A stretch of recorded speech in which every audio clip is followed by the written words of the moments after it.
O humor, aspecto valorizado da cultura ocidental, pode servir como ferramenta eficiente ao se analisar uma sociedade, pela forte influência que tem na formação da identidade e do imaginário coletivo. No Brasil, a produção do humor e da sátira gráfica remonta ao século XIX e, além de ser das mais louvadas em todo o mundo, apresenta características próprias, marcadas principalmente pela crítica política e crônica de costumes. Parte dessa produção pode ser vista na exposição J. Carlos em Revista, no Centro Cultural dos Correios. A fotógrafa, designer gráfica e pesquisadora Julieta Sobral, curadora da mostra, fala no programa de hoje sobre o artista, um dos mais originais caricaturistas brasileiros da primeira metade do século XX. E a história da caricatura brasileira do pesquisador Luciano Magno examina a trajetória do desenho de humor no Brasil dos primórdios à atualidade. O autor também conversa com a gente no programa de hoje sobre o primeiro volume da obra, que estabelece um novo marco inaugural dessa arte no país. Cidade de Leitores está começando agora.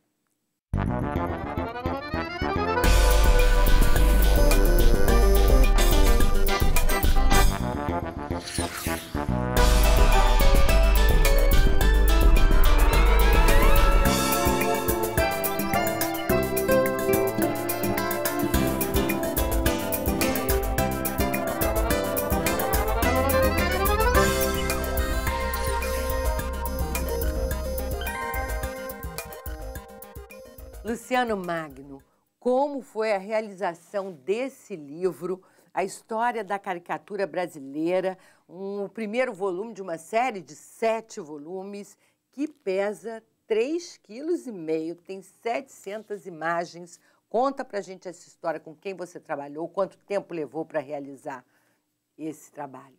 Essa obra, a História da Caricatura Brasileira, ela foi idealizada em 1999, portanto há 15 anos, né? Havia uma necessidade de uma reflexão sobre muitos pontos, né, na história da caricatura brasileira, inclusive sobre as caricaturas pioneiras, né, quais eram os marcos, né, históricos e pioneiros da caricatura no Brasil. Essa aferição toda precisava ter de você muita atenção, né, muito cuidado. Isso. E eu imagino que muitas horas de trabalho diárias. Mas valeu a pena, né, Luciano? Você ganhou o prêmio Jabuti, que é o prêmio maior da nossa literatura, que está aqui, que você trouxe, que eu adorei, o prêmio Jabuti na categoria Arte e Fotografia. Perfeito. Quando eu iniciei a obra, não esperava que a obra fosse ter a contemplação que teve, né? Agora, você diz aqui que a caricatura brasileira tem um papel de relevo, né, no panorama das artes gráficas mundiais. Por quê? Que características fazem dessa caricatura tão boa, ser tão apreciada?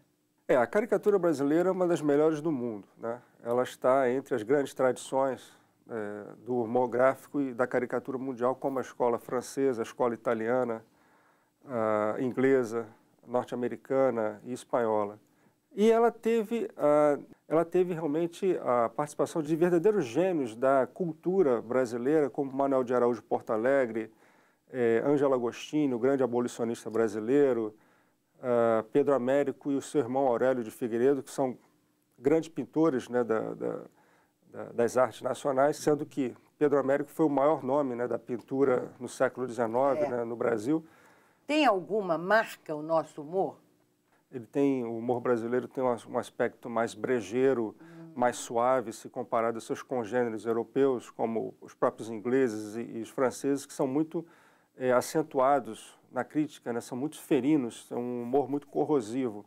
Já o nosso humor tem aquele aspecto realmente brejeiro, né? Que parece que vem do campo, daquela ruralidade, aquela coisa mais suave, mas ao mesmo tempo é uma tradição fantástica e um humor muito delicioso, né? A forma como nossos humoristas contam as suas piadas realmente é um deleite para nós.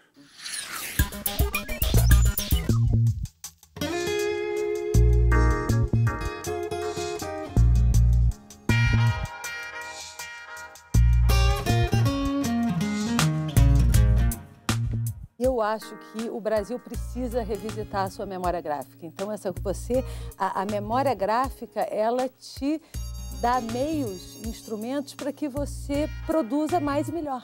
E a gente tem que se apropriar da nossa memória, né? O Art Deco maravilhoso que esse homem produziu, ele só tem a contribuir para que as novas gerações façam o seu trabalho.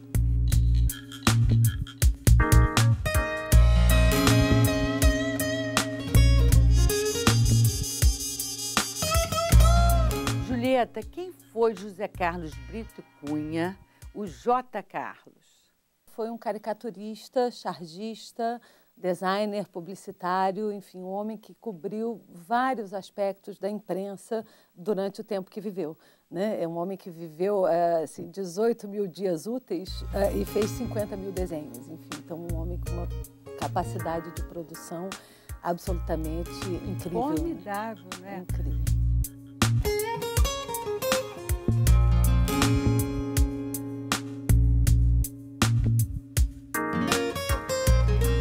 Todo o trabalho dele é marcado por esse estilo Art Deco.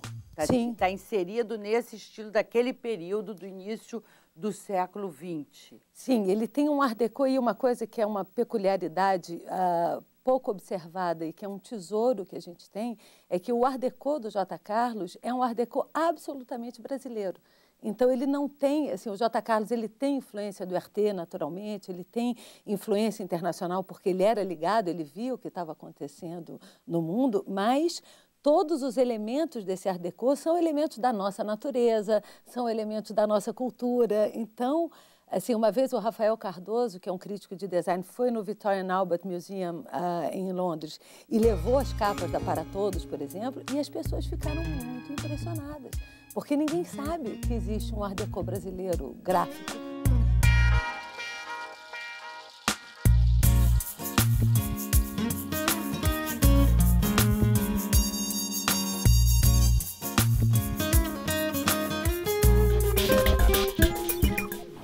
Luciano, o marimbondo é considerado a primeira charge, né, no Brasil. Isso é uma novidade que o seu livro, A História da Caricatura Brasileira, trouxe à tona. É uma charge, ali por volta do momento da independência do Brasil, um pouco antes ou um pouco depois, eu não sei, mais que mostra bem os ânimos acirrados com essa disputa, os brasileiros com sentimentos de nacionalismo muito fortes, os portugueses resistentes, né, à independência. E eu queria que você falasse um pouquinho sobre esse momento. É muito interessante porque aparece a figura de um corcunda que simbolizava na época, na literatura política da época, os portugueses, né, e aqueles que eram adeptos da opressão colonial, né, de que o Brasil não se separasse de Portugal. E aparecem os marimbondos, que simbolizavam os brasileiros. E esse enxame de marimbondos, ele ataca esse elemento, essa figura do corcunda português. Com isso, né, revela-se que esse desenho, né, publicado nesse jornal de Recife, ele tinha, né, um caráter político. E, portanto, essa obra era uma charge. E, de fato, nas análises e no levantamento que nós fizemos, né, não havia nenhum outro desenho de cunho político anterior ao marimbondo. Agora, por outro lado, também tem a primeira figura mais importante da caricatura no Brasil, que é Araújo Portalegre.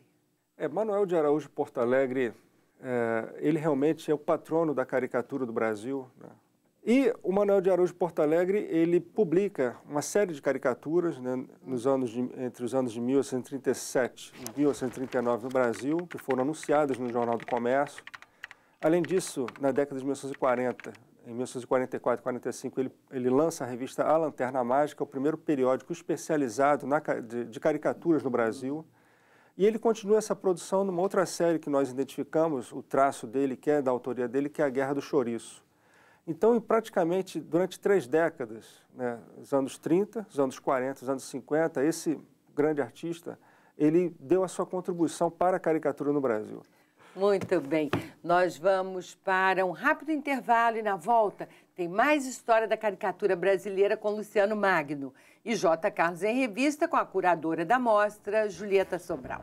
Espera um pouquinho.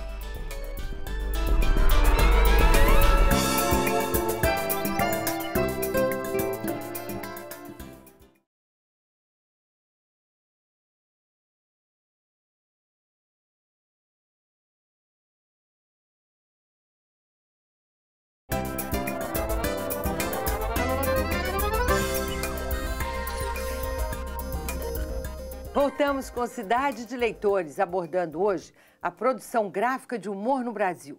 Julieta Sobral é a curadora da exposição J. Carlos em Revista. Ela comenta a clareza dos traços do artista que registrou os costumes do início do século XX no Rio de Janeiro. E Luciano Magno, autor da História da Caricatura Brasileira, mostra como a história dessa expressão gráfica se confunde com a própria história do Brasil desde os idos de 1822.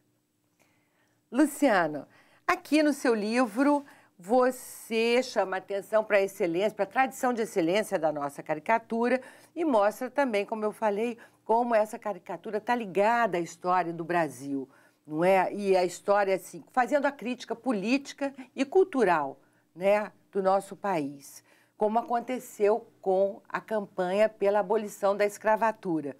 Quais foram os caricaturistas assim, mais empenhados nessa luta abolicionista? Os caricaturistas que trabalharam na Revista Ilustrada, que foi fundada, né, pelo genial Ângelo Agostini, tiveram um papel de relevo nessa luta abolicionista, né? A destacar o próprio Ângelo Agostini, mas outros colaboradores, como Pereira Neto e Larião Teixeira. E Ângelo Agostini nos deixou realmente páginas deslumbrantes sobre essa crítica, né, e sobre essa luta. E você, assim, pode comentar aspectos dessas páginas que você diz importantes nessa história da luta pela abolição da escravatura no Brasil? Em 1970, ele publica na Vida Fluminense um desenho que se tornou célebre, que é a figura de um herói negro que volta da Guerra do Paraguai e que se depara com sua mãe sendo açoitada num pelourinho. E essa charge ela é muito emblemática porque os negros escravizados foram chamados a combater e a defender o Brasil na Guerra do Paraguai, né? E eles voltaram como heróis, né? E quando eles chegavam aqui... Voltaram, foram libertos, mas tinham a sua família cativa. Exatamente. Quer dizer, eles encontraram essa situação... Essa situação, né, essa contradição e também uma situação muito mais difícil, né, de aceitar. Exatamente. Agora, me diz uma coisa, e na proclamação da República? Também houve uma campanha, eu imagino, muito grande pelos jornais de caricaturistas. Quem foram as figuras assim, mais proeminentes nesse período? Novamente nós voltamos à figura de Ângelo Agostini, né, que também, através da sua revista Ilustrada, também fez um combate muito grande à monarquia, né? Enfim, outros artistas do período também foram bastante importantes, porque todos esses artistas do final da década de 1880, inspirados na ideia positivista de Augusto Conte, né, eles lutavam, né, pela construção de um novo país, né, que seria republicano e laico, o Estado laico. Luciano, vamos lá para o alvorecer do século XX. Eu queria saber as características mais fortes dos caricaturistas da Belle Époque. Como é que eles se expressavam, se há no traço deles uma marca assim, que a gente reconheça logo?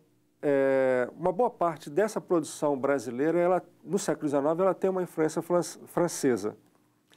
E no início do século XX, essa influência francesa também ela é marcada, né, com o surgimento de outros artistas, né, como o chamado trio de ouro da caricatura brasileira do início do século XX, J. Carlos, Calixto e Raul Pederneiras. Então, essa geração ela é marcada por um traço de uma charge que nós diríamos galante, e ela foi um dos pontos altos da caricatura brasileira.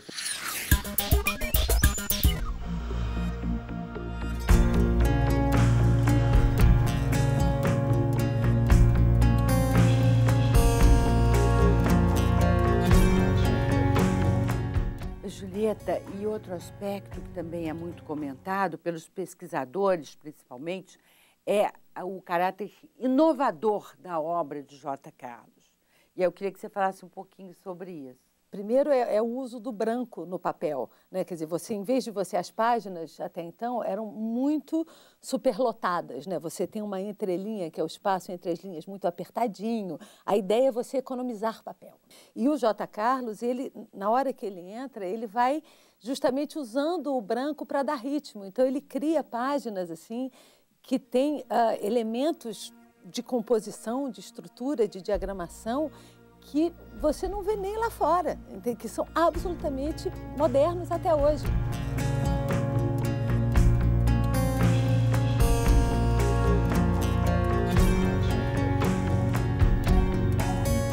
Tem um quadro específico que a gente chama de Príncipe da Simpatia, que é uma caricatura do Guevara, não é nem dele, e é um perfil. E aí ele vem e faz, assim, o texto faz um paletó nesse perfil. Entende?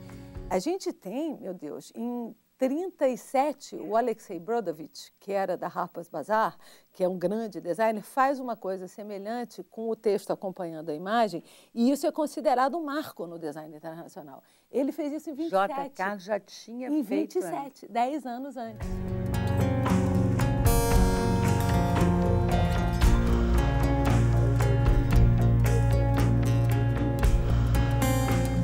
Agora, ele também foi um cronista do Rio.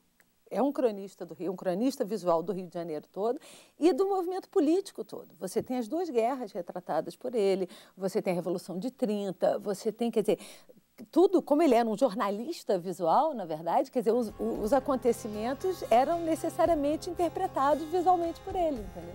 Então é um panorama, assim, imenso.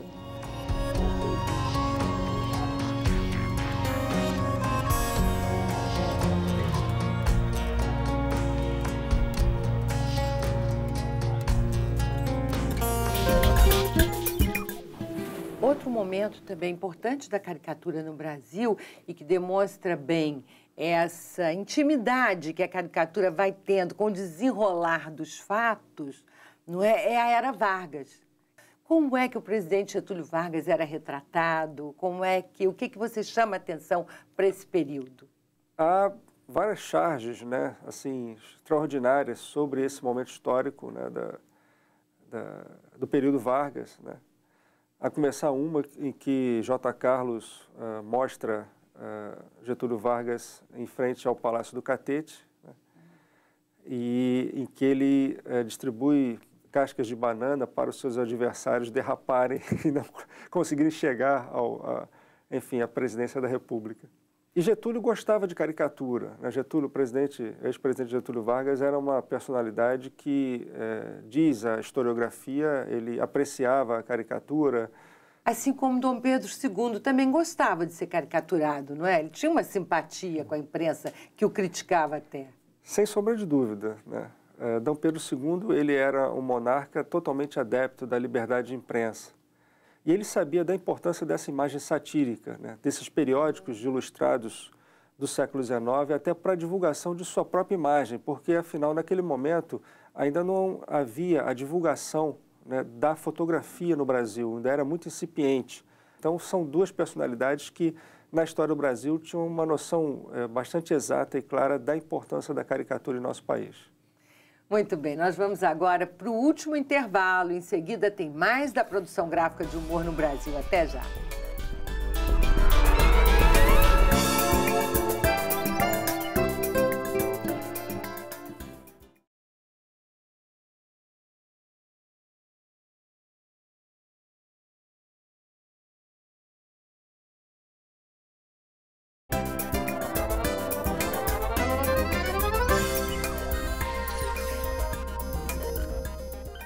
Este é o programa Cidade de Leitores. Nosso tema hoje é o desenho de humor no Brasil. Nossos convidados são Julieta Sobral, curadora da mostra J. Carlos em Revista, que destaca os aspectos inovadores e o caráter jornalístico da obra do artista.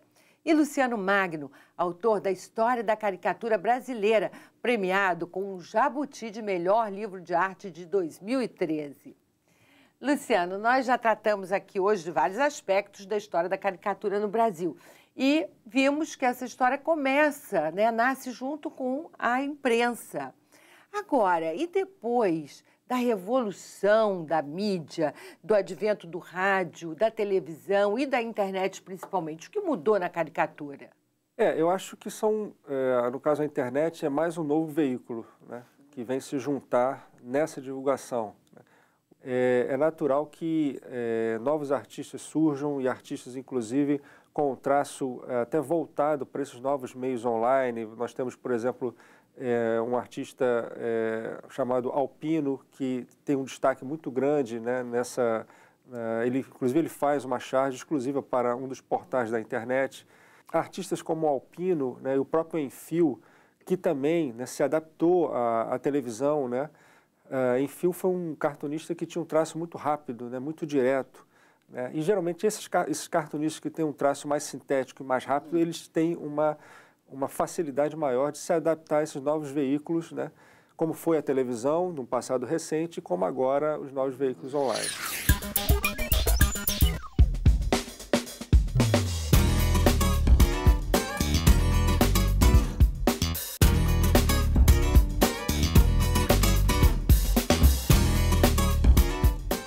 Julieta J. Carlos também fez publicidade, não é? E na exposição há uns exemplos. Sim, a gente tem uma sala dedicada à publicidade. Ele fez campanhas assim, para a Caixa Econômica, várias, para o Cassino Atlântico, várias, tem para Granado, tem... Enfim, coisas que ele... Assim, e ele fazia o slogan também, né? Quer dizer, é engraçado isso. Ah, quer dizer, ele tem também criava o slogan. Ele criava a peça gráfica.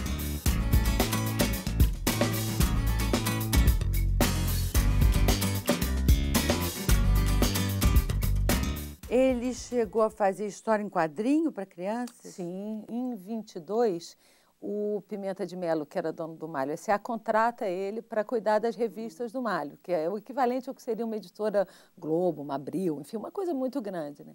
E aí ali ele faz o almanaque do Tico-Tico, e o Tico-Tico é todo para criança, e são histórias em quadrinho maravilhosas, assim, até onde eu sei.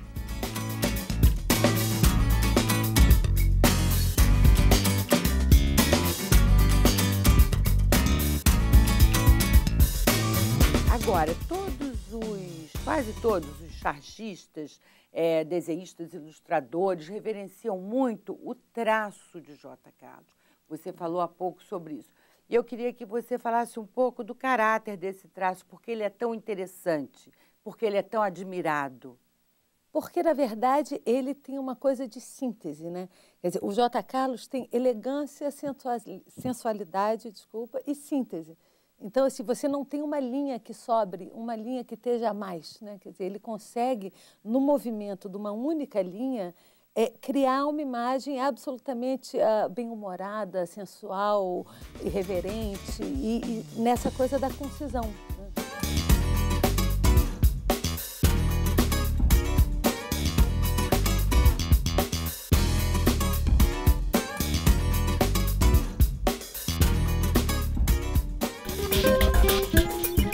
Luciano, o que despertou essa sua paixão, que eu estou vendo que é mais do que interesse, né, pela caricatura brasileira? Aos 13 anos de idade, né, pela televisão, eu vi os trabalhos do Enfio. E aquele traço muito peculiar, né, a forma como o Enfio se comunicava com o público através do seu programa jornalístico televisivo, em que ele fazia sátiras gráficas e ele aparecia também como um artista também, né, do palco. Aquilo foi, digamos assim, o primeiro momento que me chamou a atenção, né, para o cartoon e a caricatura.